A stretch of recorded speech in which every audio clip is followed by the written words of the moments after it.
Bismillahirrahmanirrahim. Alhamdulillahirabbil alamin wahdahu la syarikalah wassalatu wassalamu ala man la nabiyya ba'da. Allahumma ya mufattihal abwab wa ya musabbibal asbab wa ya dalilal hairin tawakkaltu alayka ya rabbal alamin wa ufawwidu amri ila Allah innallaha basirul bil ibad. Assalamualaikum warahmatullahi wabarakatuh. Okey, alhamdulillah bertemu sekali lagi dengan mereka-mereka penuntut ilmu yang setia bersama nak habis baca kitab ni. Tapi saya lihat pada hari ini ada kurang sikit orang. Wallahu a'lam yang lain ni join ke tak? Tak join pun tak apa. Yang berminat, saya terus akan berminat untuk mengajar. Okey, bismillah. Page 264 betul? Batalnya dalil para pengingkar. Kita sedang dalam perbicaraan orang-orang yang mengingkari kalau jin itu boleh merasuki, betul? Okey, masih dalam tajuk itulah. Ulama yang menentang adanya masuk jin dalam badan ataupun tidak. Okey. Batalnya daripada peringkar, saya mulakan bismillah. Para penolak adanya kerasukan jin, mereka memiliki dalil-dalil untuk mendukung pendapat mereka. Di antara dalil dan hujah mereka adalah, yang pertama, adanya kerasukan jin merupakan dugaan atau ilusi orang Arab jahiliah. Pandangan seperti ini sangat tidak tepat dan dapat dibantah sebagai berikut. Menafsirkan nas maknanya apa? Dalil, bukti. Menafsirkan nas Al-Quran sebagai salah satu dugaan atau perception orang Arab dan seolah-olah Al-Quran membenarkan dugaan itu tanpa ada penolakan. Ini merupakan perkara yang sangat berbahaya. Padahal adanya kerasukan jin merupakan realiti yang sudah dikenal di kalangan mereka, bukan keyakinan atau dugaan yang bersifat khurafat, ilusi atau khayalan. Yang kedua, tidak ada satu dalil pun yang menunjukkan bahawa keyakinan adanya kerasukan jin merupakan dugaan orang Arab semata. Pada zaman dulu, even sebelum datangnya Islam, diorang tahu memang adanya kerasukan jin. Bukan kata orang tu persepsi orang-orang Arab semata. Yang disampaikan oleh kelompok yang menolak fenomena kerasukan jin, itulah yang sebenarnya dugaan, persepsi dan fikiran yang didasari oleh logik semata, sebagaimana dipakai dalam konsep aliran Mu'tazilah. Orang-orang Mu'tazilah, akidah Mu'tazilah menggunakan akal logik. Kalau ayat Quran tu membantah logik, mereka akan tolak ayat Quran tersebut. Tu golongan Mu'tazilah. Orang-orang ini mengatakan bahawa apa yang disebutkan Al-Quran hanyalah sebagai bentuk penyerupaan, tashbih, dengan sesuatu yang tidak memiliki hakikat secara realiti. So, orang tafsirkan ayat itu as tafsiran semata, bukan zahir ataupun hakikat. Mereka mengatakan bahawa ayat tentang kerasukan ini sama dengan ayat yang menggambarkan pohon zakum dengan kepala syaitan sebagaimana disebutkan dalam Al-Quran. Surah Saffat ayat 65, ba'da a'udzu billahi minasyaitonir rajim. Tal'uha ka'annahu ru'usus syayatin. Sadaqallahul azim. Perumpamaan pohon zakum dengan kepala syaitan, okey, ini merupakan tashbih, penyerupaan dengan sesuatu yang tidak ada hakikatnya. Okey, siapa kat sini pernah nampak kepala syaitan? Tak ada kan? Dalam Al-Quran tu sebut pohon zakum ni buah dia tu kepala syaitan. Jadi golongan yang menolak dia bilang, macam contoh ni lah, ayat ni cakap pasal kepala syaitan. Mana kita tahu hakikat kepala syaitan macam mana? Itu adalah perumpamaan katanya.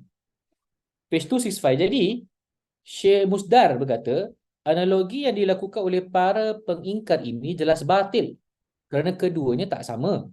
Pelaku riba dan kerasukan syaitan fakta yang terjadi dan selalu disaksikan oleh orang-orang Arab pada masa itu. Sedangkan zakum dan kepala syaitan merupakan perkara gaib dan sesuatu yang tidak pernah mereka lihat dan saksikan. Membandingkan keduanya jelas keliru.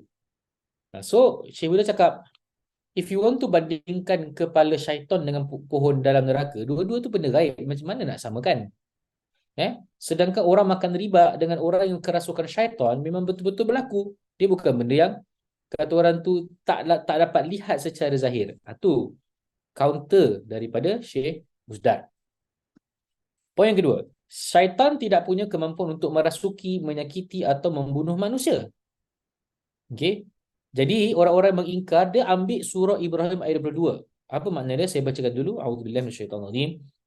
Wa qala asy-syaitanu lamma qudiya al-amr innallaha Innallaha wa'adakum wa'dal haqqi wa wa'adtukum فأخلفتكم وما كان لي عليكم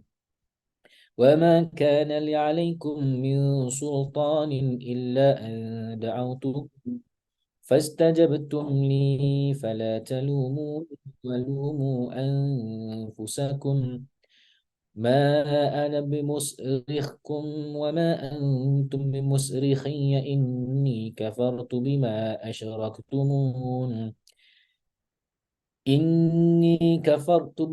أشركتمون من قبل إن الظالمين لهم عذاب أليم. Surah Al-Azim. Okay. Since orang-orang yang menolak kita gunakan ayat ini sebagai hujah, kita baca ke maknanya. Dan berkatalah syaitan tatkala perkara hisab. Apa tu hisab? Hari kita dibangkitkan dan dihitung amalan kita pada mahsyar. Itu namanya hisab. Bila perkara hisab telah diselesaikan, sesungguhnya Allah telah menjanjikan kepadamu janji yang benar dan aku pun telah menjanjikan kepadamu tetapi aku menyalahinya. Sekali-kali tidak ada kekuasaan bagiku terhadapmu, kata syaitan. Melainkan sekadar aku menyeru kamu dan kamu mematuhi seruanku. Oleh itu, janganlah kamu mencerca aku, tetapi cercalah diri kau sendiri. Aku sekali-kali tidak dapat menolong kau dan kau pun sekali-kali tidak dapat menolong aku. Sesungguhnya aku tidak benarkan perbuatan persekutuan aku dengan Allah sejak dahulu. Sesungguhnya orang-orang yang zalim itu mendapat siksaan yang pedih. Syaitan pun di hari akhirat, dia pun bersalah kita balik. Aku suruh je yang buat pun kau. Setan yang pandai ni. Orang asam betul. Page 266. Mereka mengatakan bahawa alam ayat ini sangat jelas bahawa syaitan tidak memiliki kekuatan untuk merasuki. Sekejap, Jadi cakap syaitan tidak ada kekuasaan untuk merasuki. Menyakiti atau membunuh manusia. Okey. Konon dalam ayat tu kan syaitan bilang, aku tak boleh buat apa-apa. Kan aku cuma kata orang tu membisik yang buat tu kau. Kan? Dia gunakan ayat ini untuk menunjukkan tak boleh jadi rasukan. Jadi Syekh Musdar berkata, pendapat ini dibantah oleh ulama Ahlussunnah wal Jamaah yang lain. Sebagaimana telah disebutkan. Selain itu, maksud kekuatan iaitu sultan yang disebutkan dalam ayat tersebut adalah pemaksaan atau mengikutinya. Artinya, syaitan jin jahat tidak memiliki kemampuan untuk memaksa manusia agar selalu tunduk dan patuh kepadanya. Sedangkan gangguan syaitan secara fizik dan psikis boleh terjadi dan syaitan mampu melakukannya. So ayat ni dia bilang, laisali sultan, aku ni tak ada kuasa nak buat apa-apa kat kau. Kan? Betul tak? Maksud kat sini dalam kalimah sultan, aku tak berdaya memaksa kau buat sesuatu. Pilihan tetap pilihan engkau. Dia tak ada kena-mengenai dengan aku tak boleh menyiksa kau, aku tak boleh merasuki kau. Macam itu. Itu yang diterangkan oleh Syekh Musdar. When I say Syekh Musdar, siapa Musdar? Pengarang kitab ni, guru awak semualah. Okey. Poin yang ketiga. Jika jin mampu merasuki manusia, mengapa orang-orang Amerika, Europe, Jepun dan lain tidak khawatir dirasuki jin? So, yang kata rasukan jin ni meripik, dia bilang lah orang-orang ke Amerika, Europe, Jepun ni semua mana ada percaya ni semua, rasuk-rasuk jin. Kan? So, ini dongengan Arab je lah, gitu. Okay? Jadi, Syekh Muzdam menjawab, pandangan seperti ini jelas keliru dan menyalahi fakta dan tidak boleh jadikan dalil untuk menolak fenomena adanya kerasukan jin terhadap tubuh manusia. Betul ke? Tak ada kerasukan jin di Amerika, Europe, Jepun dan negara-negara maju lainnya. Kan? How you know negeri maju tak ada? Singapura ni maju pun sama juga. Ada orang rasuk jin. Brunei pun maju juga. Apa ada rasuk jin, betul tak? Mana negeri maju yang tak ada rasuk jin? Semua ada. Jadi dia cakap kat sini, Syekh Salman Ibn Fahad Al-Auda ketika membantah pendapat Syekh Muhammad Al-Ghazali, okay,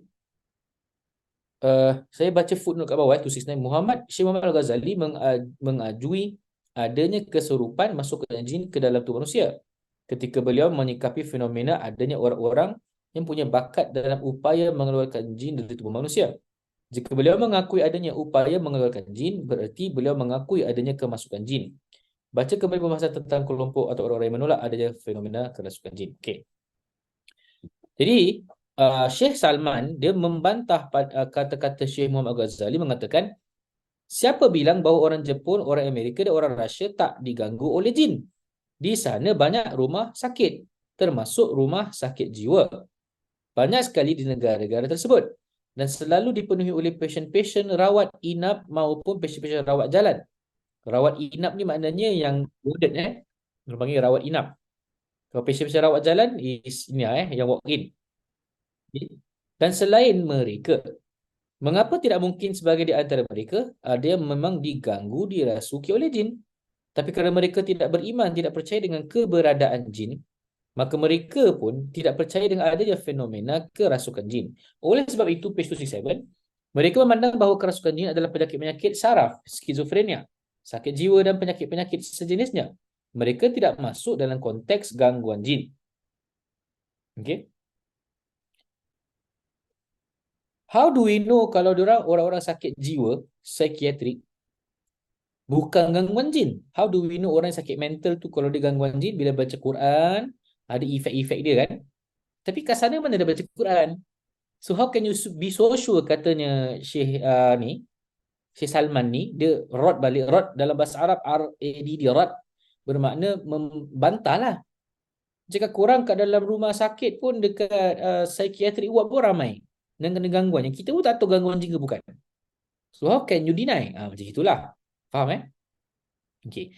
Abdul Razak Naufal dalam kitabnya Alamul Jin wal Malaika menukil dari beberapa doktor di barat tentang adanya kerasukan jin ke dalam tubuh manusia.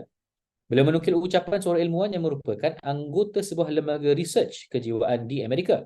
Katanya, jelas bahawa kondisi kerasukan setidaknya merupakan keadaan real yang tidak dapat diabaikan oleh ilmu pengetahuan selama ditemukan fakta yang cukup banyak mendukungnya. Okay? Science is fact kan? Betul tak? So kalau kita nak cakap pasal kerasukan jin, benda tu tak dapat dirasakan, indera. So how do we define wujudnya jin as facts? Faham tak? Ini orang-orang barat lah. Diorang percaya macam itu kan. Okay. Selama keadaan seperti itu, maka melakukan penelitian terhadapnya menjadi sebuah kemestian dan keharusan. Bukan hanya dari aspek akademik saja, tapi kerana banyak ribuan manusia saat ini yang mengalami kondisi gangguan tersebut dan upaya penyembuhan mereka memerlukan diagnos dan terapi secepat mungkin. Demikian juga Dr. Muhammad Farid Wajid dalam kitab Al-Islam fil Asril Ilm yang menyebutkan bahawa Quran New York, Quran dalam bahasa Indonesia maknanya surat khabar, bukan Quran lain. Quran New York tu apa benda pula? Jadi surat khabar.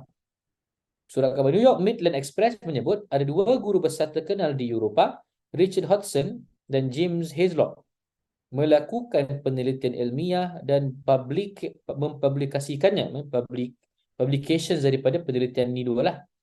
Dalam hasil penelitian tersebut, disebutkan banyak pasien gila yang dirawat di rumah sakit jiwa bukan disebabkan gangguan pada akal, tapi mereka dikuasai oleh roh-roh jahat yang telah mengendalikan mereka.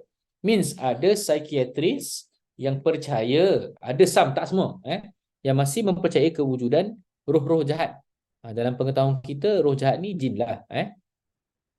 Page 268.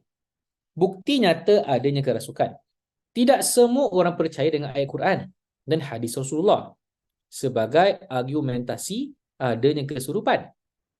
Bagi yang anti pemahaman tekstual dan lebih suka kepada pemahaman kontekstual, paling tidak ada pentakwilan atau penafsiran lain terhadap nas again maknanya dalil yang menjelaskan kesurupan ini. Baiklah, jika mereka menolak eksistensi kesurupan berdasarkan pemahaman terhadap nas, maka secara real kita ingin menjelaskan bahawa setelah dilakukan penelitian, melalui pengalaman-pengalaman di lapangan, ternyata kesurupan yang disebutkan dan yang disebabkan jin yang benar ada dengan bukti-bukti sebagai berikut. Okay, sekarang ni kita, yalah, siapa nak percaya Quran Sunnah kalau orang tu tak beragama, betul? So sekarang kita cuba bincang daripada tanda-tanda selain Quran dan Sunnah. Okay. Yang pertama, bahasa dan suara berubah. Orang yang kesurupan kerana gangguan jin kadang mengalami perubahan suara atau gaya bicara. Orang yang tidak biasa memaki dalam keseharian tiba-tiba memaki. Orang yang tidak biasa berbahasa asing ketika kesurupan, tiba-tiba boleh berbicara dengan bahasa yang tidak dipahaminya di saat ia sadar. Beberapa pengalaman penulis berikut ini paling tidak dapat dijadikan bukti. Okey. Pengalaman penulis pertama ketika berkunjung ke Ghaib Ruqyah Syariah cabang Bogor dan menyaksikan seorang mantan foto model di Ruqyah. Saat proses, maknanya ni Syekh Muzal ceritakan cerita dia. Pengalaman beliau lah. Dia cakap, saat proses berlangsung, ia berbicara dengan bahasa Ibrani, iaitu bahasa yang dipakai oleh bangsa Israel, bahasa Yahudi lah. Ternyata ia disihir oleh mantan pacarnya yang berasal dari Israel. Itu diakuinya ketika ia sadar. Kan? Dia di mana tahu bahasa Israel, tiba-tiba berbual bahasa Ibrani. Ibrani ni bangsa Yahudi, ni Nabi Isa alaihissalam. Okay, itu pengalaman pertama lah. How can you explain? Dia ini tak pernah tahu bahasa Yahudi pun. Okay. Dan pengalaman saya tersendiri, kadang-kadang ada orang yang rasuk, ada bahasa-bahasa yang diorang bicara, saya pun tak faham. Tak tahulah bahasa Lord of the Rings agaknya. Okay. Yang kedua, pengalaman penulis yang kedua. Ketika meruqyah seorang tentera yang pernah ditugaskan di beberapa daerah pedalaman di Sumatera Utara. Dia merasa ada tidak beres dalam dirinya. Setiap kali beribadah, tubuhnya getar. Gemetaran. Saat proses ruqyah berlangsung, tiba-tiba berbicara dengan banyak bahasa, mulai bahasa Batak, bahasa Cina, bahasa Urdu, bahkan Sanskrit. Sanskrit ni ancient bahasa dulu-dulu, bahasa Jawa.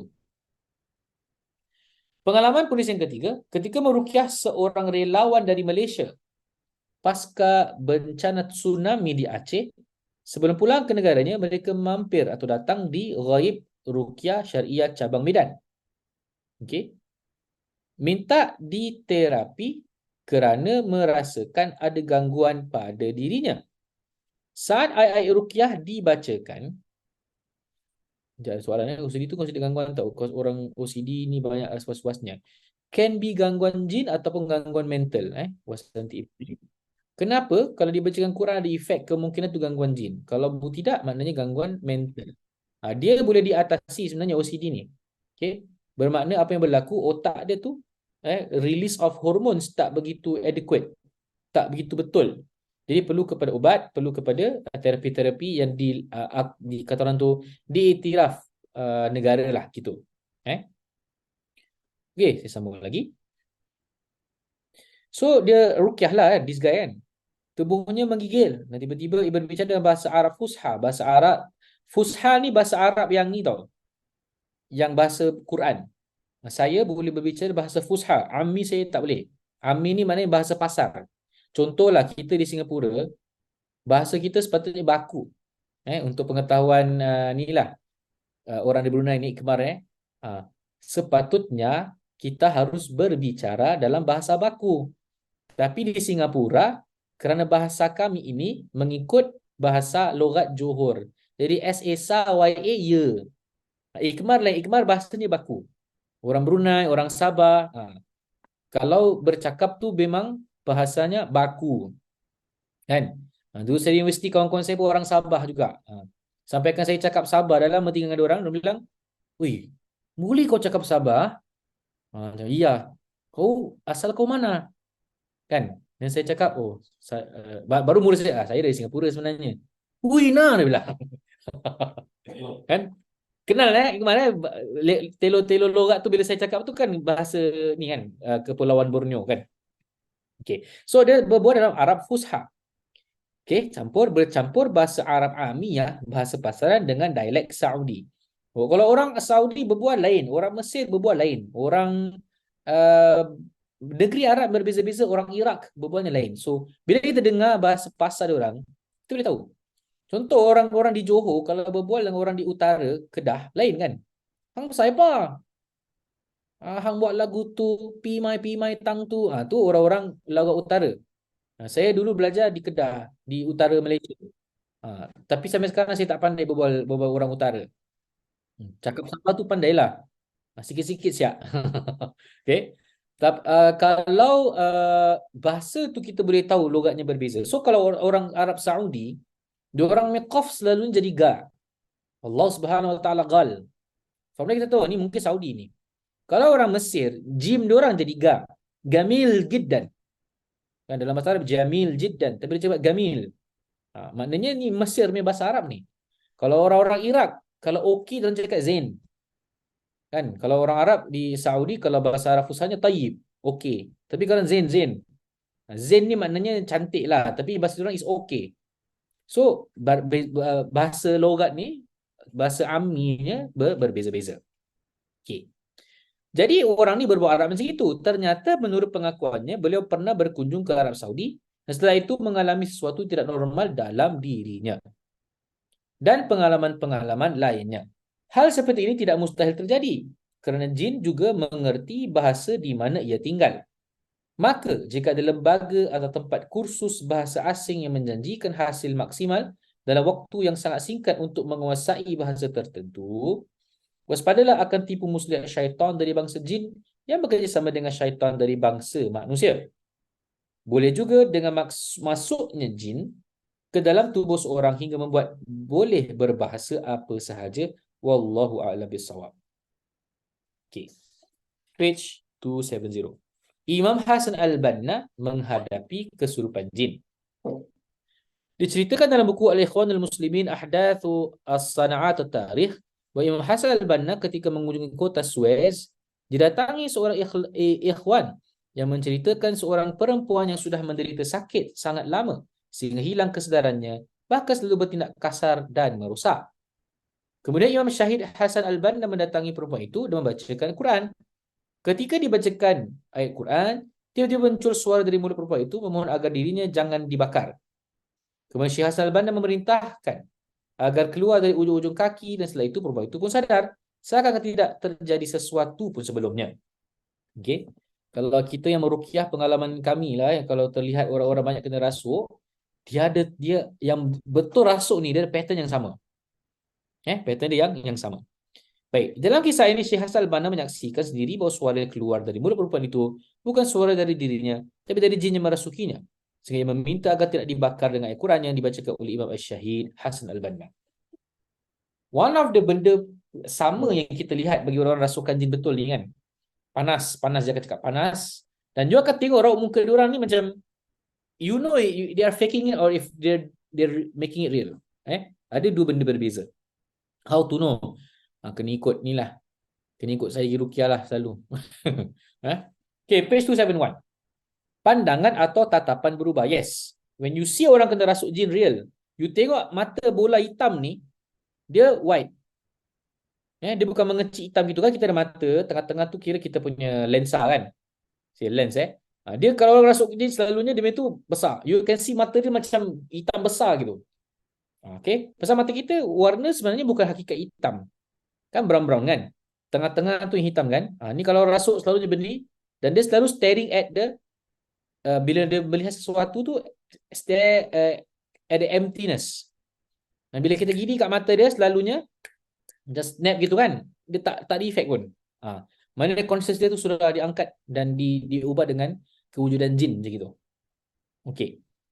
Seseorang dalam karakter aslinya dapat dikenal melalui pandangan atau tatapannya. Orang yang biasa memiliki tatapan yang teduh, penuh kedamaian, lalu tiba-tiba pandangannya tajam, menghujan dan memirah darah. Itu salah satu tanda juga diterangkan ulama yang kita ruqyah berbeza, mata dia akan bloodshot. Merah. Tentu ada sesuatu yang membuatnya berubah. Begitu halnya dengan orang yang kesurupan kerana gangguan jin. Pandangannya berubah, merah dan penuh dengan kemerahan atau melukiskan penderitaan. Seperti dalam kes yang dijelaskan oleh hadis Ummu Aban, ia berkata tentang anak yang sembuh setelah didoakan Rasul sallallahu alaihi wasallam.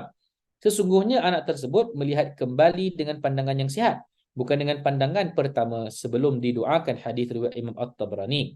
Ingat, mata orang yang sedang kesurupan biasanya memerah, tapi setelah sadar matanya kembali normal. Dalam praktik ruqyah kali ini dapat dijadikan sebagai bukti untuk membezakan kesurupan murni yang benar-benar disebabkan gangguan jin dan kesurupan drama yang sifatnya berpura-pura. Kesurupan drama berpura-pura ni Asfa banyak. Asfa kesurupan drama dan berpura-pura. Dia favorite. Dia paling favorite layan orang-orang yang pura-pura rasukan ni, yang drama ni. Pak ketawa dia. Okey, ketiga, menjerit ketika diruqyah. Manusia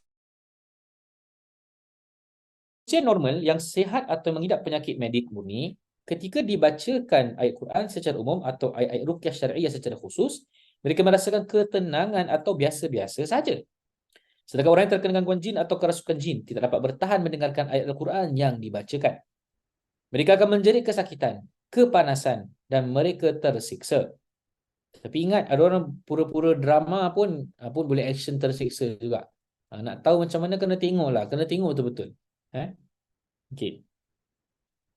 Tapi setelah sembuh dan sedar kembali, mereka tidak lagi merasakan siksaan itu sebagaimana dibacakan ayat ruqyah sebelumnya. Kalau tidak ada jin pengganggu dalam tubuhnya, sangat aneh dan perlu dipertanyakan jika ia menjerit-jerit atau muntah saat dibacakan ayat-ayat tersebut.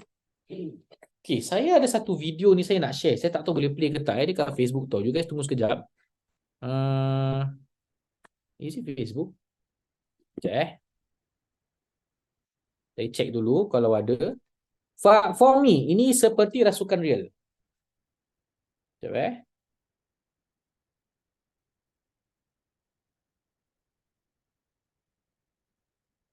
Okey, saya dapat play. Jadi saya share kejap Tapi ni audio ni macam tak ada. Sekejap, sekejap.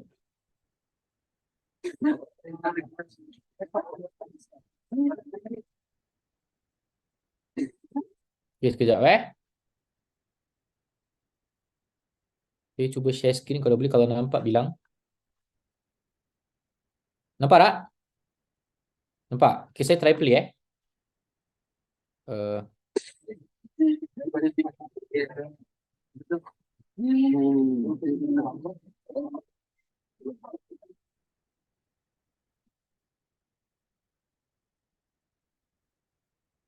hmm. Dengar tu.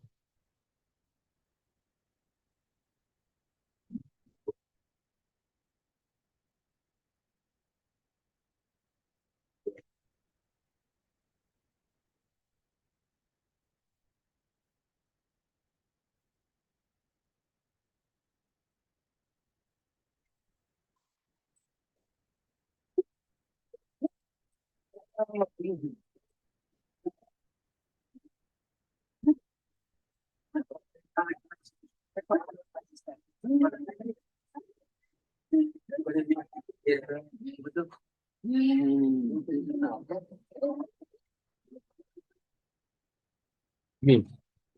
That growling is real.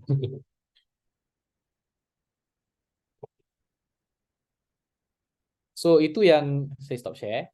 Okay, dah dengar? Growling dia tu bila you dengar tu, dia pelik sikit tau. Saya pernah rawat orang yang dia punya growl betul macam harimau. How saya tahu? Memang saya tahu punya harimau tu macam mana lah. Kita pernah pergi zoo dekat Sunway tu, saya ingat lagi. Ada harimau mengaum. Oh ya Allah. Macam gitulah. Okay. Wallahu ta'ala alam, yang maha mengetahui sama ada benar atau tidak adalah Allah Subhanahu Wa Ta'ala lah. Of course. Cuma saya beritahu, kalau pengalaman suara growling dia, macam saya pun boleh tahu ni bedek, ni suara saya. Kalau tadi tu you dengar macam suara dia pelik dan nafasnya panjang gitu. Dan orang-orang rasuk bila macam gini dah sedar dia penat. Pasal kuasa dia tu, tenaga dia tu digunakan oleh jin. Okay. Baik, kita sambung lagi. Page 272. Merasakan pahit atau panas air ruqyah. Saat-saat tertentu, kadang seorang peruqyah perlu membacakan ayat Quran dan doa al-ma'thur ke air untuk membantu mudahkan proses penyembuhan kesurupan. Ketika diminumkan kepada orang yang sedang kesurupan, ia menjerit dan merasakan air yang minumnya terasa panas atau pahit yang luar biasa. Ini berarti ada sesuatu tidak biasa dalam dirinya. Padahal bagi orang yang tidak terkena gangguan jin, air ruqyah itu terasa seperti air biasa, dingin, menyegarkan tenggorokan dan rasanya tawar. Okay, betul? Ada yang kasih minum air ni muntah lah apalah kan. Macam-macam hal lah, macam-macam kes. Sambung lagi. Awas, diduga kerasukan, ternyata bukan. Ini Asfanya favorite ni. Tidak dipungkiri bahawa sering terjadi kekeliruan dalam mengidentifikasi kerasukan. Orang yang terlihat kejang-kejang dengan mulut berbuih, kadang menjerit dan sebagainya, dianggap kesurupan. Lalu dibawa kepada orang pintar dukun atau paranormal dan sejenisnya. Oleh dukun, orang itu divonis. Apa tu divonis? Maknanya dikonfirmkan. Dalam bahasa Indonesia, divonis maknanya dikonfirmkan. Telah dirasuki jin jahat atau roh halus. Tidak jarang pula seorang peruqyah juga salah dalam mengidentifikasi kesurupan seperti itu, sehingga terus membaca Al-Quran dan doa-doa masurat. Tapi yang diruqyah tidak sadar-sadar juga dalam waktu yang sangat lama. Kadang tidak cukup dengan bacaan, peruqyah juga melakukan pemukulan dan pemijatan. Pemijatan dalam bahasa Indonesia maknanya urut, urut-urut. Sehingga yang bersangkutan merasa kesakitan. Hal seperti ini dapat menimbulkan fitnah. Sejatinya, kalau ia benar gangguan jin, maka akan terlihat reaksinya dan dapat diselesaikan dengan cepat. Biasanya gangguan seperti ini, setelah diperiksa secara medik, ternyata penyakitnya adalah epilepsi atau stres berat. Betul, orang rasukan jin, memang senanglah kita keluarkan. Baca Quran dengan keberanian, memang cepat settle. Betul. Mengikut pengalaman saya lah. Baik. Dan tanpa diperiksa oleh para medis. Itu sebab saya bilang, kenapa ruqyah perlu sangat nak ada sentuhan. Saya pegang betul-betul. Kadang ada kes yang saya tengok. Makcik tu duduk, makcik tu pun layankan. Kau jin Islam kan? Aku jin Islam. Takkanlah setan jin berbual macam itu. Dia tak ada berbual tenang-tenang macam itu punya. Perbualan jin ni kalau jadinya rasuk, subhanallah, memang menyeramkan. And it's out of the world. Again, masing-masingnya pandangan. Teruskan lagi. Dan tanpa diperiksa oleh para medik, seorang peruqyah yang berpengalaman pun bisa tahu bahawa itu bukan gangguan jin murni, tapi gangguan medik. Kalau yang pengalaman lah. Okay, pengalaman saya belum terror sangat. Ini lagi terror. Saya belum, baru 4,000 plus je. Asfar pun mungkin dah masuk 1,000 case dah ni. Tapi kita tak terror lah sangat kan. Okay. Now, vonis kesurupan. Vonis maknanya confirmation. Kesurupan seperti di atas terhadap penderita penyakit epilepsi sangat bahaya. Betul. Saya dah ada klien dah. Memang sebenarnya dia memang epilepsi. Aku terpaksa panggil ambulans. Tapi dia rasa dia betul diganggu jin. Apa dah. Dia sendiri tak percaya yang dia kena epilepsi. Dia rasa dia kena gangguan jin. Memang susah. Okay. Kejang-kejang ni kita tahu ini epilepsi. Ini kalau saya silap tak panggil ambulans, kalau meninggal kat tangan saya lah bersalah. Faham tak? Pasal apa? Saya tidak call the right person.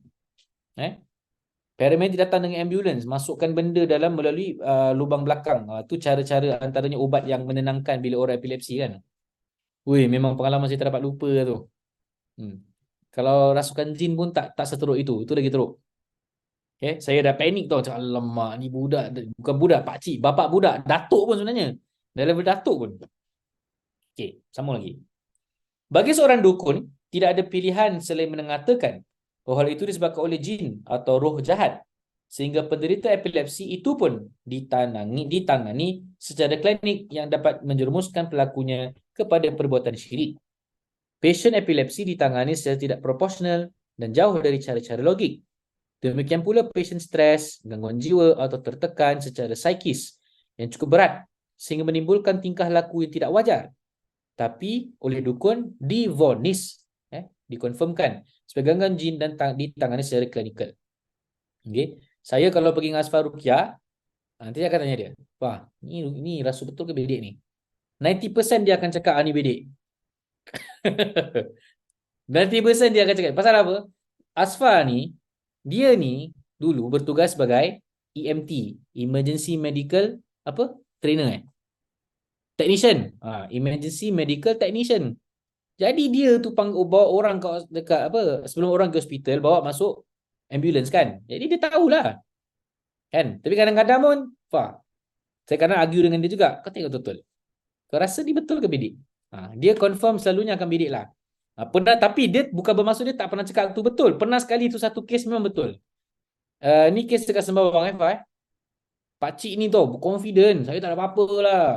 Bukan pakcik abang. Isteri saya ni saya kena ganggu. Kita ruqyah suami dia tu. Begini. Elios semua terkeluar. Ingus terkeluar. Dah habis saya kejap. Okay, bangun bang. Kenapa saya gini Ustaz? Saya dengan semua dah ketawa. Itu sebab jangan action. Tak nak percaya benda-benda gini memang wujud. Jangan pada waktu yang sama, jangan terlampau percaya sangat. Problem kan? Semua benda pun jin. Kan? Buang angin pun jin. Sedawa pun jin. Masuk toilet kencing pun jin. Semua jin. Nak jadi orang kan nak jadi jin. Tu pun saya confuse juga orang-orang macam ini. Okey. Baik. Teruskan lagi. Orang yang telah divonis oleh peruqyah pemula atau dukun. Peruqyah pemula maknanya apa? Amateur amateur peruqyah semua benda pun jin.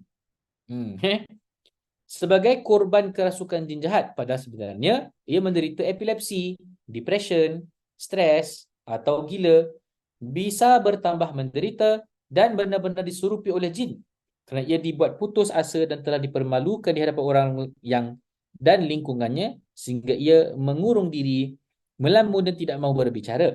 Akan tetapi perilakunya itu menambah yakin orang-orang di sekitarnya bahawa ia positif diganggu oleh syaitan.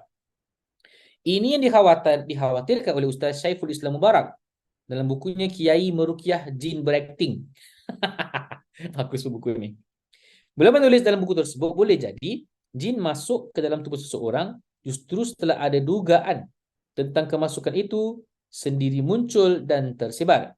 Telah kita yakini bersama bahawa setan sentiasa menggunakan berbagai cara dan kesempatan untuk mengganggu manusia.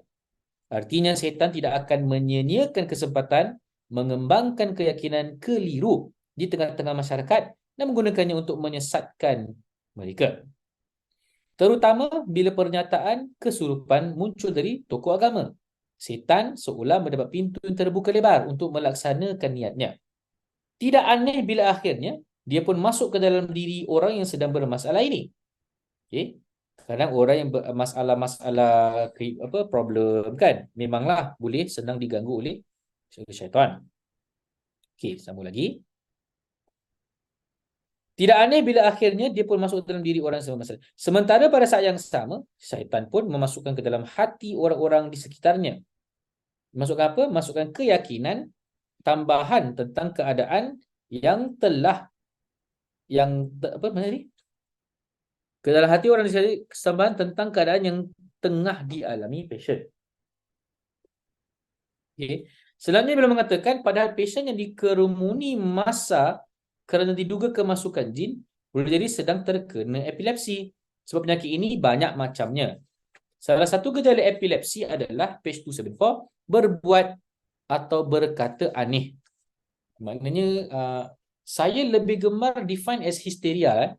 Histeria ni dalam keadaan otak kita tengah tak normal sekejap tau.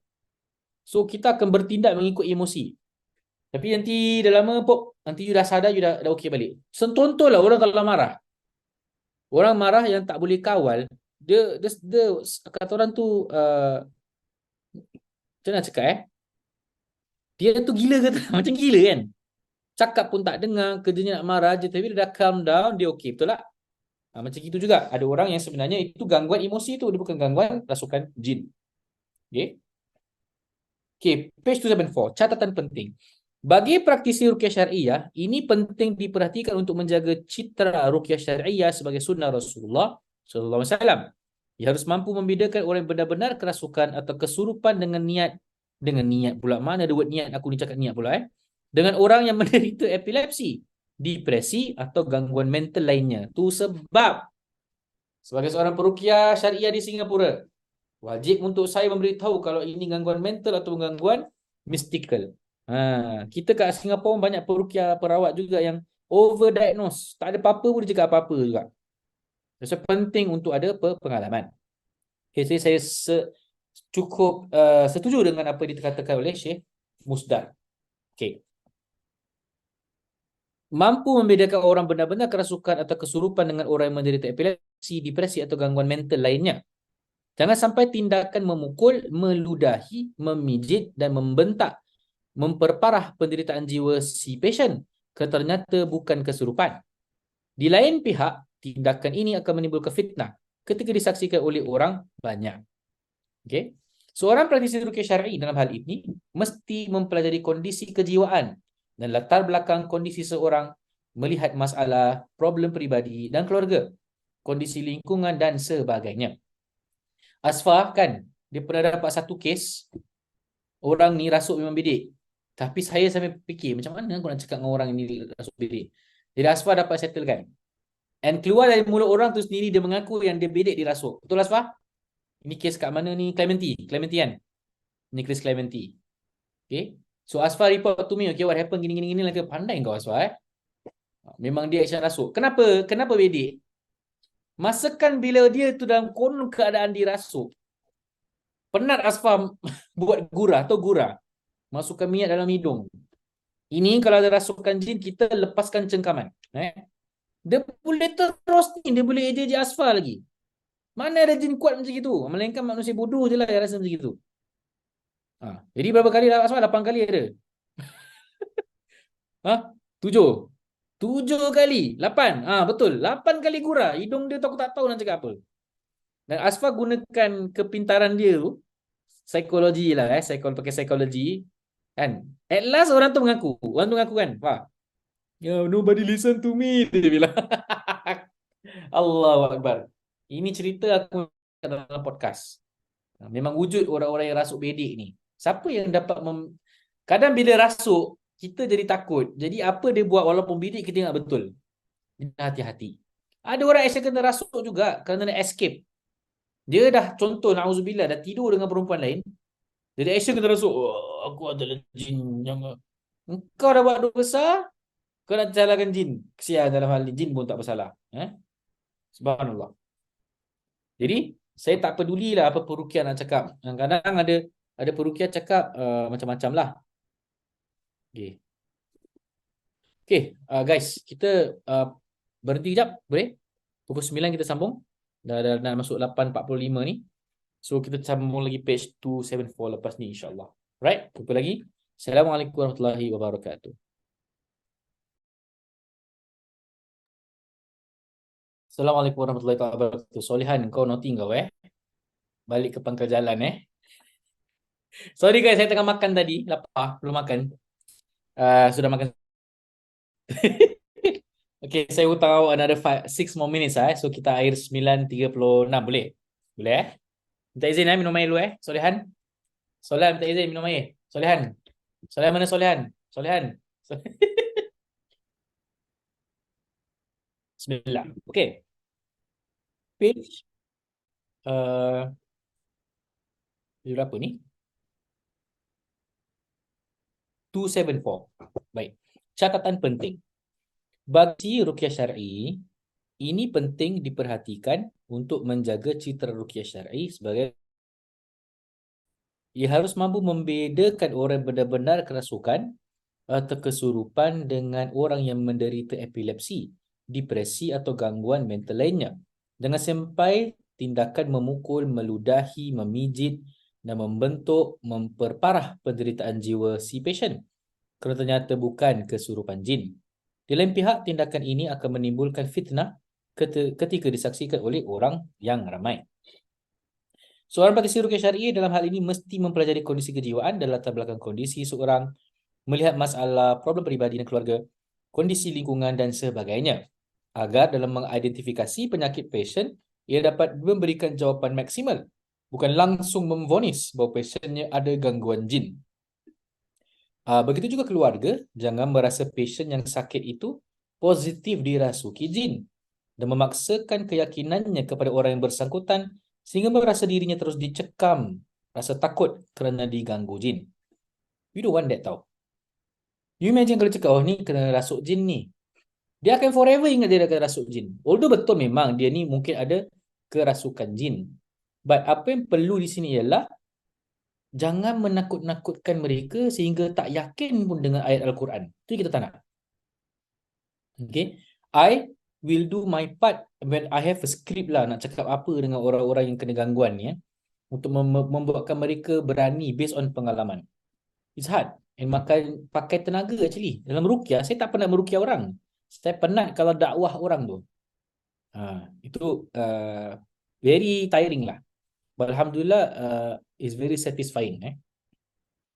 Okey, jom sambung. Masuknya jin tindakan zalim. Sebagaimana telah disinggung di atas bahawa Allah telah memberikan bagi setiap makhluk alamnya masing-masing. Mereka sentiasa dituntut untuk tetap berada pada kondisi di mana ia ditempatkan. Di alamnya masing-masing setiap makhluk akan hidup sesuai dengan fitrah penciptaannya kerana Allah telah membuat peraturan yang mesti dipatuhi agar tidak terjadi ketimpangan dan bencana dalam perjalanan hidup mereka. Bermakna awak kalau belajar ilmu-ilmu ghaib dan masuk dalam alam ghaib, maknanya awak bertindak zalim. Kenapa? Zalim untuk jin yang gaib mentashkilkan diri, menjelmakan diri masuk alam kita. Tu dipanggil zalim. Jadi kalau orang-orang yang paranormal yang cari cara untuk berkomunikasi dengan jin, nak rekod, menunjukkan kewujudan makhluk ni kan, zalim tak? Bagi pandangan saya zalim lah. You langgar hukum Allah, apa pasal pula? Jangan cabar Allah Subhanahu Wa Taala. Sambung lagi. Dalam konteks keterlibatan jin dalam kehidupan manusia, apalagi jika ia masuk ke dalam tubuh manusia. Menjelma je dah considered salah, apalagi masuk dalam tubuh manusia. Hal itu merupakan page 275, suatu pelanggaran terhadap undang-undang kehidupan yang telah ditetapkan oleh Allah. Di sisi lain, tindakan dilakukan jin terhadap manusia merupakan bentuk kezaliman kerana ia masuk tanpa seizin pemilik tubuh. Kan? Ini kira menceroboh lah kan. Rasuk jin ni considered menceroboh lah. Tanpa seizin pemilik tubuh sehingga membuat ketidaktenangan pada jiwa manusia yang dimasukinya tersebut.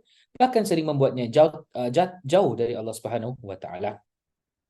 Jika masuknya jin dalam tubuh manusia merupakan tindakan zalim dan penganiayaan, maka melepaskan jiwa manusia yang dizalimi jin tersebut hukumnya wajib. Dengar tu. Jadi perlu tak tahu ruqyah? Bagi pandangan saya, setiap orang perlu tahu apa itu ruqyah. Kalau terjadi sesuatu di antara ahli keluarga anda, you know what to do. Kan? Bukan nak tunggu panggil saya, kalau saya ni gila duit, weh, memang saya akan cakap kepada all clients, okay, kita perlu ada follow up lepas sebulan jadi orang book lagi, banyak duit kan. Tak, saya beritahu, moga ini kali pertama dan terakhir kita berjumpa. Kerana ilmu telah disampaikan, silakan beramal dengan keyakinan. You need to thank Allah, not thank me. Tapi itulah hakikatnya. You panggil I untuk ruqyah adalah waktu I luangkan untuk you. More of that. Bukan disebabkan nak meruqyah, perlu dapat keluarkan jin, fight dengan jin. Kau ingat aku ni apa? Power Ranger. Kita teruskan. Okay. Rasulullah SAW suatu ketika berkata kepada sahabat yang menawarkan diri untuk meruqyah orang yang disengat kala jengking. Ruqyah pun boleh digunakan untuk sengatan. Poison, venom. Jadi hadisnya, man istata'a minkum an yanfa'u akhahu falyaf'al. Barang siapa di antara kalian yang boleh memberikan manfaat kepada saudaranya, maka hendaklah ia melakukannya. Artinya, melepaskan seseorang dari penderitaan dan kezaliman merupakan sesuatu yang bermanfaat, sebagaimana melepaskan saudara kita dari gangguan jin. Ini merupakan keniscayaan yang seharusnya menjadi perhatian bagi setiap tokoh agama seperti ulama, kiai, ustaz dan masyarakat sekaligus. Tentunya dengan cara yang syar'i. Jadi awak semua ni agents of change. In the agents of change. Itu lagu lain, salah lirik. Awak adalah agents of change. Pembawa ruqyah syar'iyah. Okay, awak belajar ilmu ruqyah syar'iyah daripada kitab. So bermakna awak-awak semua yang dipilih Allah Subhanahu Wa Taala. Okay, awak kira pelaksana fardu kifayah tau. Kalau kat Singapura tak ada yang ajar macam ini, berdosalah kita semua. Kerana ruqyah itu fardu kifayah. Sekarang satu orang dari Brunei ni belajar fardu kifayah ni. Masya-Allah, tabarakallah. Allahumma barik. Okey, artinya melepaskan seorang dari penderitaan kezaliman merupakan suatu manfaat sebagaimana melepaskan seorang dari gangguan jin. Ini merupakan, ini dah diterangkan. Okey, now tajuk baru, fenomena kesurupan massal. Apa tu kesurupan massal? Mass possession atau mass hysteria. Berlaku tak? Berlaku. Baru-baru ni saya nampak satu video ni, rasukan secara beramai-ramai. Dan saya cek, ada tak video tu? Kalau ada, saya boleh share dengan awak semua. Bukan ni. Bukan ni. Bukan ni. Oh, tak ada lah. Okay. Tak silap saya berada di Indonesia. Ada sesi rasukan beramai-ramai. Sesi Okay. Tapi saya tak nampak video dia. Saya ada ternampak. Next time saya kena simpan link dia. Okay, jom kita baca. Page 275 di bawah. Kita melihat sering terjadi kesurupan massal di sekolah-sekolah, pabrik dan tempat berkumpulnya banyak orang. Fenomena ini ditafsirkan oleh sebahagian orang yang tidak bertanggungjawab dengan pernyataan yang menyesatkan dan tidak mendidik. Sementara page 276, di kalangan medis khususnya psikologi, menolak sama sekali adanya fenomena ini sebagai akibat gangguan yang dilakukan oleh bangsa jin. Fenomena juga membuat masyarakat, khususnya orang tua, membentengi anaknya dengan cara-cara yang tidak syar'i, seperti membekali anaknya dengan tangkal, jimat, atau membawanya ke orang pintar, orang paranormal. Anehnya, para doktor medik, baik psikolog atau psikiater, tidak ada yang menentang tindakan masyarakat yang pergi ke dukun atau paranormal untuk mengatasi kesurupan atau memagari gedung, rumah, pabrik, sekolah, dan sebagainya. Muncul fenomena kesurupan massal ini tidak lain akibat terbukanya peluang besar bagi syaitan untuk menguasai manusia. Bermakna somehow bila adanya rasukan adanya weakness. Faham tak? Bila adanya rasukan adanya kelemahan di situ. Bermakna mungkin tak dipagari diri dengan sebenar-benar dan sekuat-kuatnya. Jadi kalau orang itu orang yang kuat, tapi nyatalah Allah, janji Allah, kalau orang yang banyak beramal maka akan dijaga daripada benda-benda ini semua kan. Alhamdulillah, Alhamdulillah. Saya sekadar ini belum pernah melalui fenomena rasukan atau dirasuk itu. Hampir-hampir pernah saya ingat lagi pada awal-awal melaksanakan ruqyah. Kes 2 perempuan dirasuk paling teruk tu. Balik saya sendiri rasa seperti nak jadi rasukan atau keluarnya sesuatu daripada tubuh saya. Apakah itu bermakna lemah? Kuat kita macam mana pun kita tetap hamba yang lemah di sisi Allah. Kalau Allah nak uji, Allah akan uji. Bila awak rasa awak kuat, Allah akan buatkan kita rasa awak tak kuat, awak tetap lemah, awak tetap perlukan Allah. Itu dia. Essence kalau terjadinya gangguan. Okay. Pergaulan bebas yang terjadi di kalangan anak sekolah. Jauhnya mereka dari akidah yang benar. Lemahnya mental mereka kerana disuguhi lagu-lagu cengeng. Syekh Musdar, lagu-lagu cengeng dia bilang. Atau tontonan yang membuai jiwa mereka untuk mudah menghayal. Merupakan salah satu faktor utama. Tidak mustahil. Fenomena ini juga disebabkan adanya usaha-usaha dari kelompok yang tidak bertanggungjawab demi tujuan atau misi agamanya, sehingga ia berupaya melakukan apapun termasuk sihir, hipnotis dan cara mistis lainnya. Sebab tidak jarang orang yang kesurupan menyebut nama Yesus, Bunda Maria atau Haleluya dan lain-lain. Ini untuk orang-orang yang nilai yang beragama Kristian. Kita menghormati walaupun tidak sepakat.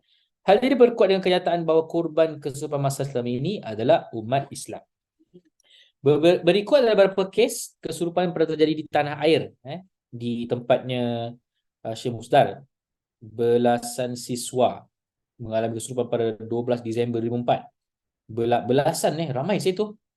Di Batam, Poltek Kesihatan Denpasar, siswa SMU Handayani Riau, siswa di Bangkalan Madura,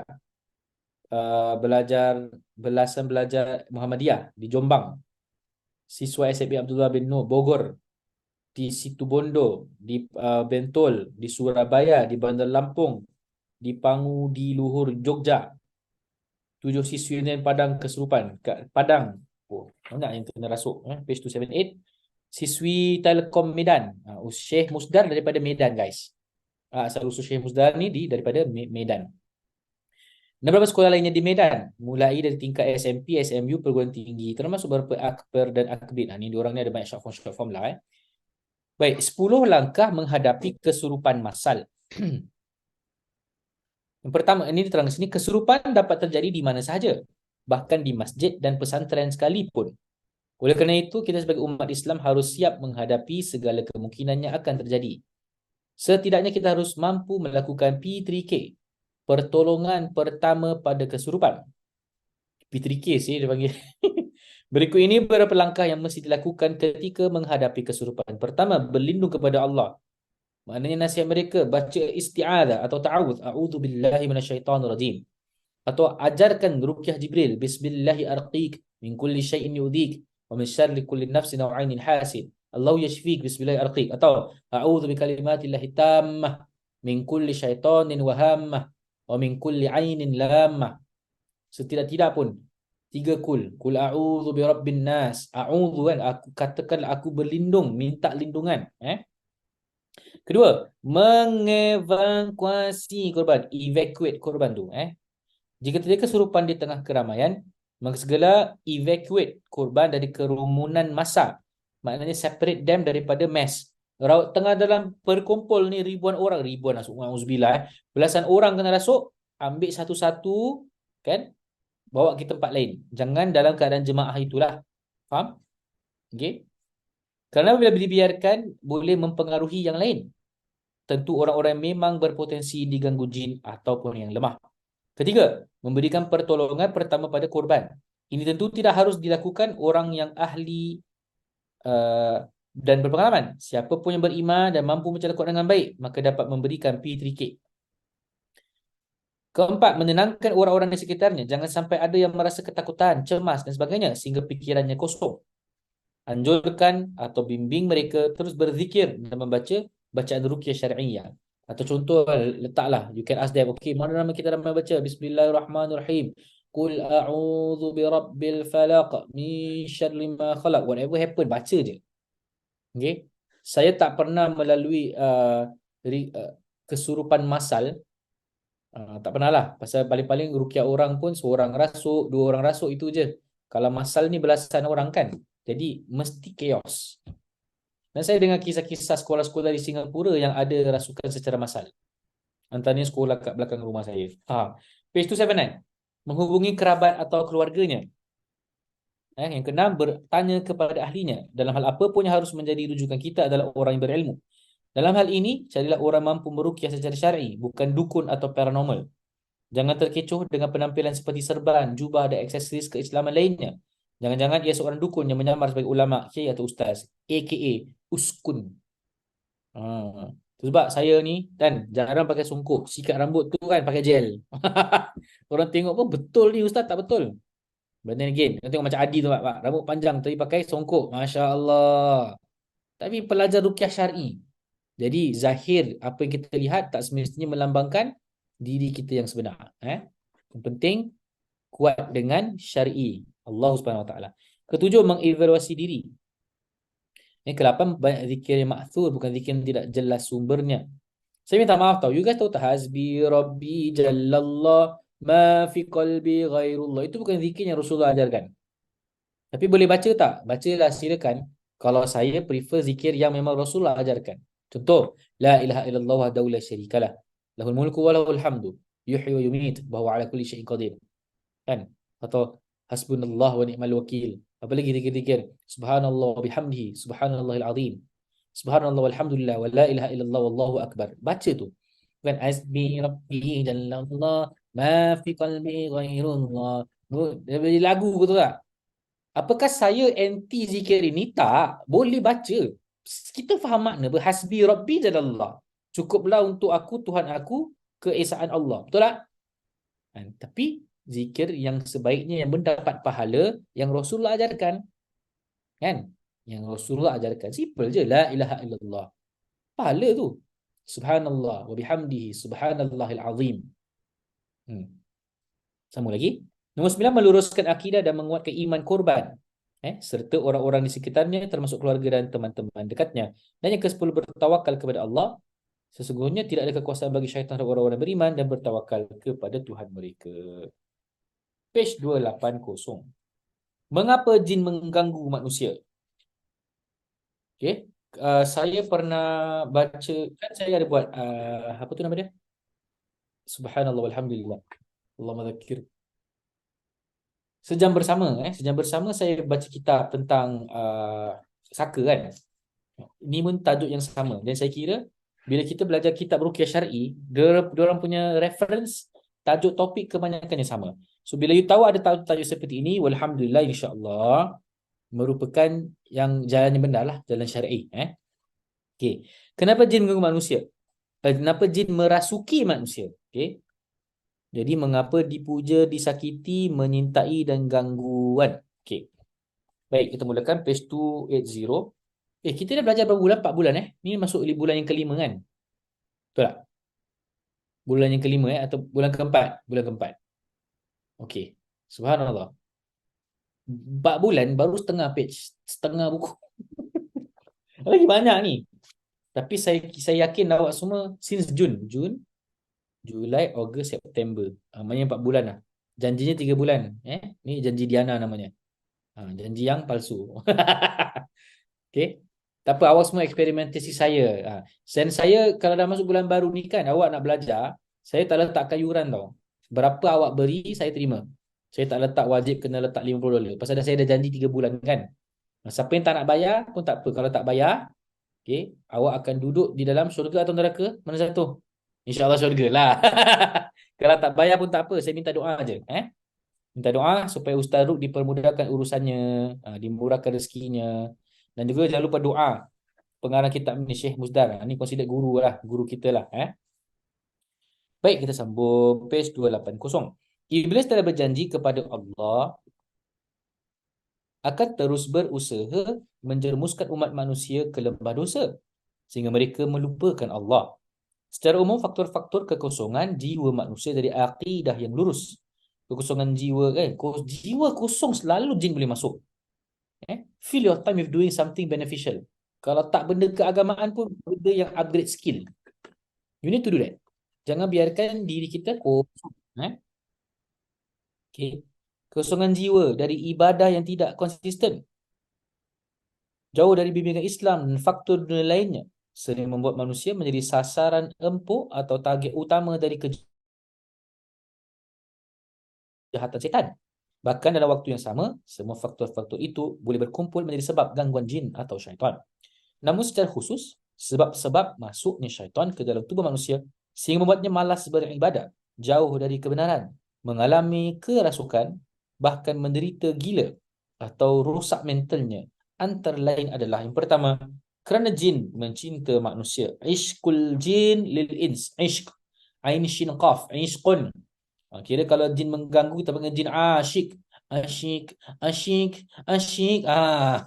Itu lagu dangdut. Itu lagu dangdut. Okey, kita sambung. Sebagian kalangan ada orang yang berkata, bagaimana mungkin jin mencintai manusia? Jawapannya mungkin saja.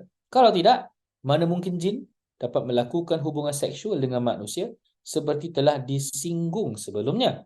Sebelum ni kita ada bincangkan tentang terjadinya mimpi-mimpi diperkosa kan. Bahkan menikahnya jin dan manusia boleh terjadi sebagaimana dikatakan oleh Imam Ibn Taymiyah dan ulama yang lain. Hanya saja masalahnya adalah apakah hal itu wajar atau tidak wajar. Kita tak boleh nak deny lah kalau adanya pemerkosaan daripada bangsa jin. Page 281. Sebab cinta seorang jin kepada manusia, dia letak seorang jin, bagus kalau saya seekor jin kepada manusia menyalahi peraturan yang telah ditetapkan Allah. Ini cinta terlarang lah kira kan. Dan merupakan tindakan kezaliman. Apalagi sampai membuat seorang manusia menderita kerananya.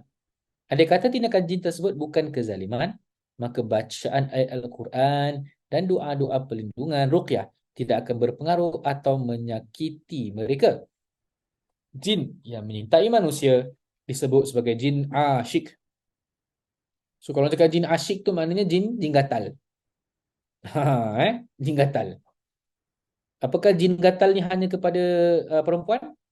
Lelaki pun ada. Ingat tak kita ada baca cerita pasal lelaki dari Mesir tu kan? Dalam kitab ni kan kita baca kan?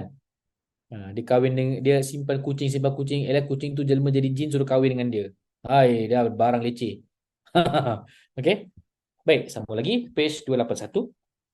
Memang sulit dibuktikan dengan teori, tapi dari pengalaman penulis dan peruqyah lainnya, sering ditemukan kes-kes kerasukan dan gangguan jin secara umum. Kerana jin sangat mencintai orang, dia suka. Yang jin perempuan suka perempuan pun ada, guys.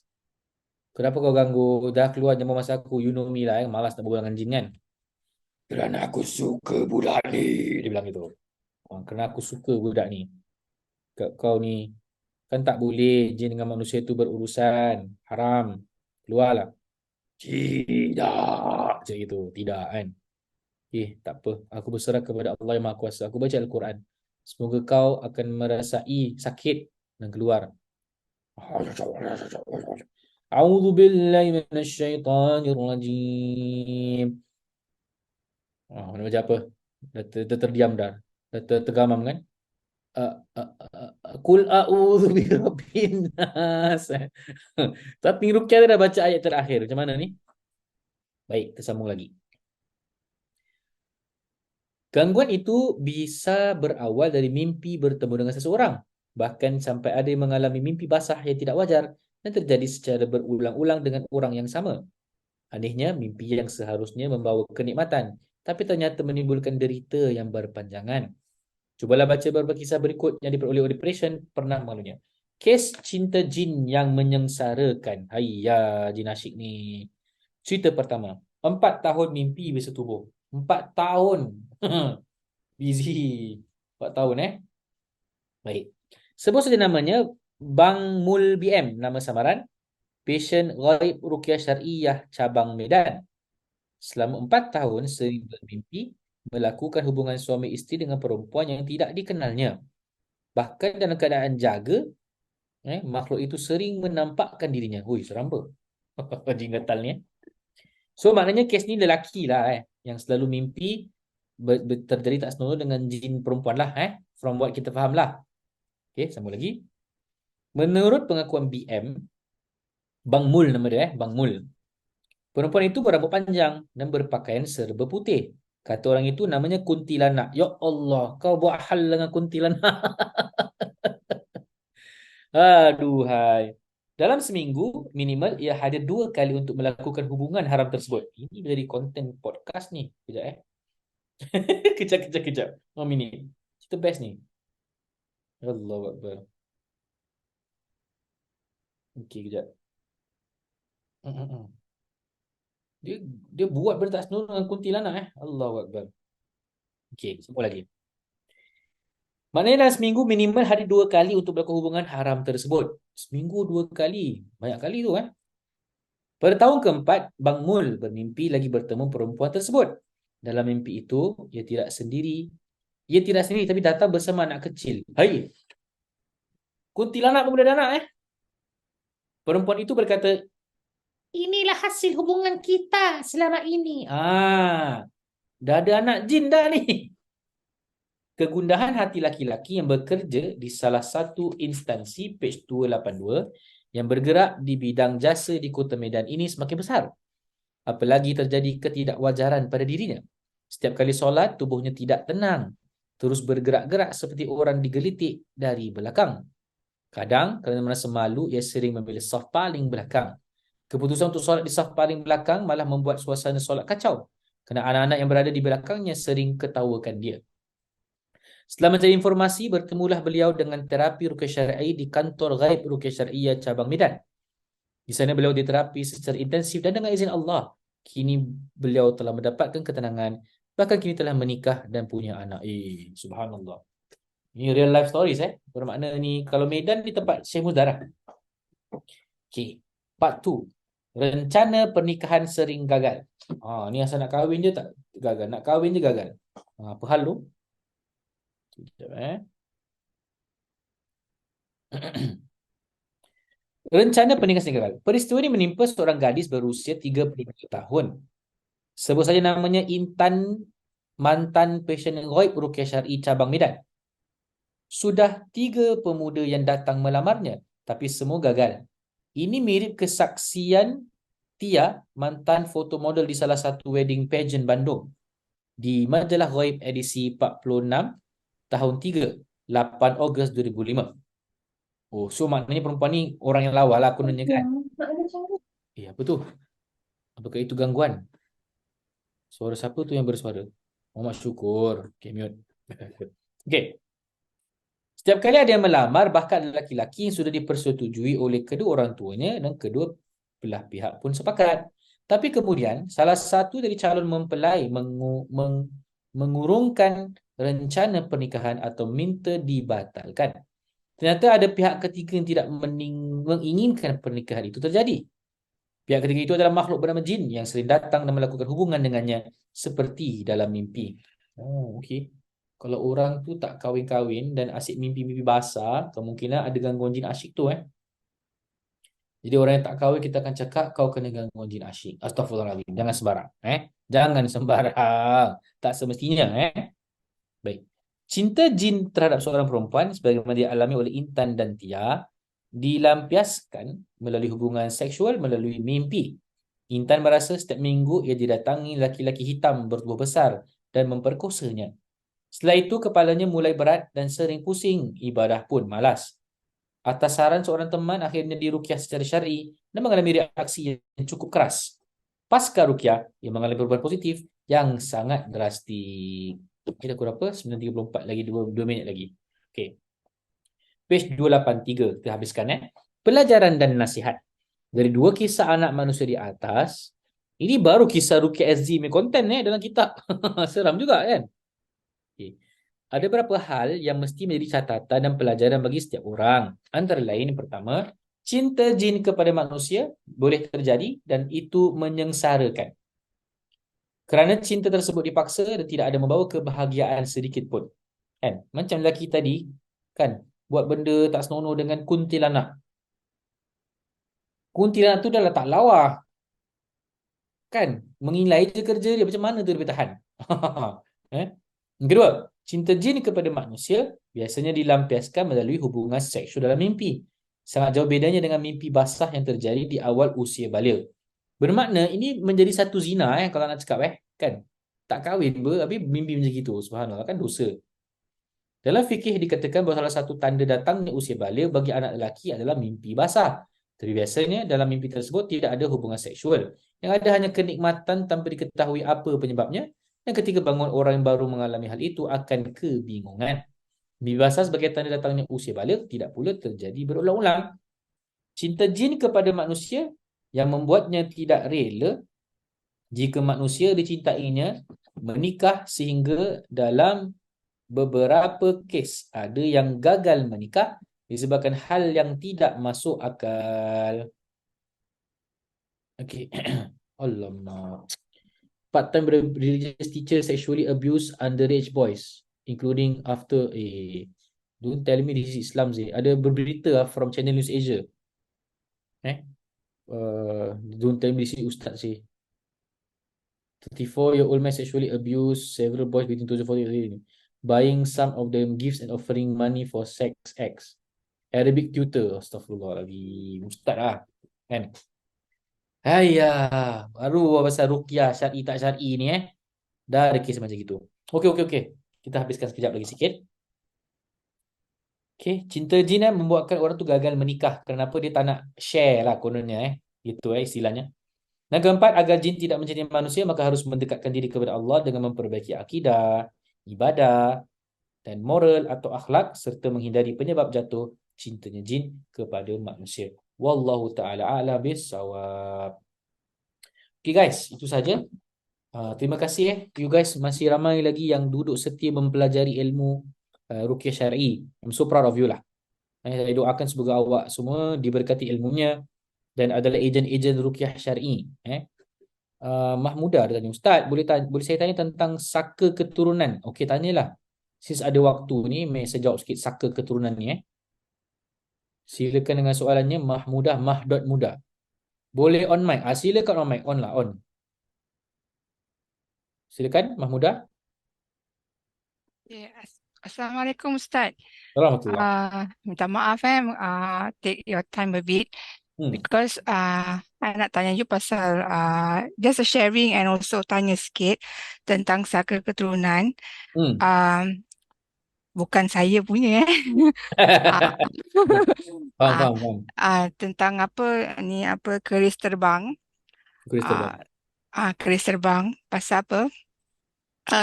Usually kalau kita dengar pasal sihir yang Ustaz pernah share dulu yang about kalau sihir yang orang tanam kan akan kena pada orang yang dituju kan. Betul.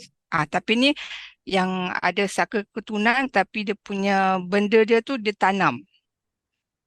Ustaz ada pernah dengar macam itu tak atau pernah come across? So Okay. so let's say kalau macam wah, orang yang apa yang ada dapat saka ni, and then pergi berubat, but they couldn't find yang dia punya main benda yang diorang tanam di rumah ke di mana. Let's say they cannot find, will the saka go away atau can keluarkan saka tu, ataupun the saka will stay there until they found dia punya main core. Okay. Ah, Okay. Boleh dah cukup soalannya, ada lagi? ya, itu saja, itu saja. Terima kasih. Terima kasih soalan daripada Puan Mahmuda. Good question. Dia macam gini tau. Orang kalau kena sihir, wajib tak mencari bukhul ataupun item sihir tersebut. Kalau you tengok saka ni pun sebahagian daripada sihir. Ada perjanjian antara manusia dengan jin. Cuma dalam hal ini konon jin itu menjaga, padahal jin itu mengambil kesempatan dengan diri kita yang namanya manusia. Kan? Dia duduk dan tinggal di dalam badan, sedangkan ini adalah benda yang dilarang. Now, kalau orang yang disihir cari bukhul kan, kalau bukhul tak jumpa, macam mana? Maka amal soleh dan ayat Al-Quran, Ruqyah ini yang membuatkan mereka tak nak duduk dalam. Sama dalam hal ini orang yang ada saka. Contohlah benda tu ditanam, jumpa, cari tak jumpa. Jadi Ruqyah. Supaya dengan bacaan Al-Quran, dengan benda-benda sunnah, supaya mereka tak duduk dalam badan kita. Kita ingatkan macam barang itu menyebabkan mereka duduk kat barang. Tak ada. Barang yang awak pegang, di situlah mereka akan cari sebagai beacon, orang panggil beacon, B-A-C-O-N. Maknanya kat mana benda tu ada, kat situ dia akan hadir. Jadi tak, kata orang tu tak wajib mencari barang yang ditanam itu kan. Tapi wajibnya adalah dalam hal ini kalau nak baik, wajibnya ruqyah, wajibnya buat benda-benda sunnah, rajin solat malam, baca Al-Quran, memperdekatkan diri kepada Allah, minta dengan Allah semoga kita dijaga. Tapi selalunya kalau kes saka ni memang lambat sikit. Kerana dah bertahun-tahun duduk, takkan sekali je pindah. Kan? Kalau gini kena pakai terapi Syekh Abu Al-Barra, Usama bin Yasir Al-Ma'ani, dia dah ajarkan tu. Panjang tu cara-cara dia tu. Dalam 3 bulan tak silap. Ada benda-benda yang harus dilakukan. Antaranya melumurkan diri dengan minyak zaitun yang dibacakan dengan ayat-ayat ruqyah. Lepas tu dia ada satu ingredient tu, ada kasturi putih, ada kasturi hitam, ada minyak zaitun, ada gini, ada gitu. So saya sarankan silalah beli kitab Syekh Abu Al-Barra, Usama bin Yasir Al-Ma'ani. It's very good book lah. Okay. Syukur. Soalan dia, Ustaz, kenapa toyol tak boleh curi duit dalam bank? Kau nak aku jawab Syukur? Okay, macam ni Memang makhluk ni, diorang ni bodoh sebenarnya. Saya ada case whereby orang ni asyik hilang duit. Tapi hilang duit tu, dia buat eksperimen tau. Dekat wallet tu dia letak $100 satu note dengan $2 banyak note. Yang hilang $2 banyak note. $100 tu tak hilang. Bodoh kan? Dia ikut angka yang banyak, bukan ikut value. Syukur. Jadi I hope that answer your question lah. Kau mesti tersenyum kan? Dah lah tak tunjuk muka kau tengok ni Syukur ni. Ustaz, saya ada gambar kerisnya tau Ustaz. Ustaz want me to share dengan you. Dia ada 3 tau. Dia ada main one yang besar punya, yang selalu dia buat untuk rawatan. Kalau rawatan, yang lagi satu kecil 2 tau. Dia sebesar tapak tangan. Yang kecil 2 tu lah yang diorang simpan dekat sofa. Saya dapat tahu dia orang simpan dekat loteng rumah dalam beras punya tong tau. So bila owner dia meninggal, so the thing is disturbing the house. So perawat semua tak dapat cari benda yang core tu. So they keep disturbing the house and the family members until they found yang small, yang 2 tu, yang 2 keris kecil tu. Then dengan izin Allah, then the thing dapat dikeluarkan. Benda dia kecil tapak tangan, is a keris kecil 2, and then ada gambar macam like a couple tau. Ada satu perempuan tu lelaki. And then was tied together dengan kain kuning tak silap saya. Then they put inside dalam tempat isi. Orang kampung kan dia suka isi beras dalam tong. So they put right tempayan dia right below kat tempayan tu. So yang selalu dia buat untuk rawatan is the pedang keris yang besar tu yang boleh terbang-terbang. Allahu Akbar. Yang berterbang-terbang tu lah. So So my question, kalau let's say happens again, if let's say somebody cannot find the call, dengan Ustaz punya nasihat, probably we can do the things that Ustaz ajar lah, insyaAllah. Ya. You want me to share the picture? Nanti I can share dengan you the picture. Tak apa, simpan je. I- Yes, okay. Okay, right. Okay, Puan Mamuda ada share about that case. I will share with you satu case whereby I handle satu keris besar ni. Sama juga, turun-temurun juga saka ni. If you want to know barang-barang saka ni ada efek jin atau sihir ataupun tidak, you sediakan air yang dibacakan Quran ataupun you can buy my kasturi. Because my kasturi baca Baqarah. You letak few drops dalam tempat, letaklah baldi, you masukkan benda tu dalam. Jangan terkejut kalau tiba-tiba ada pergerakan-pergerakan aneh ataupun keluar bubble-bubble panas ataupun pegang rasa macam electric jolt. Itu menunjukkan ada efek sihirnya tu, ada efek jinnya tu. Dan saya pernah macam Cik Mamuda cakap ni lah, ada keris besar. Saya pernah pegang sambil baca ayat ruqyah, dia gerak-gerak sendiri.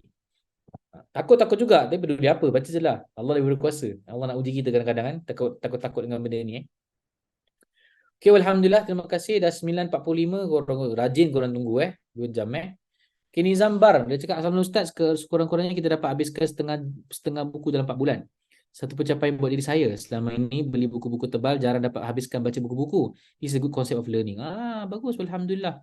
Nanti korang tunggulah kan, dah base kitab ni, kita lain pula.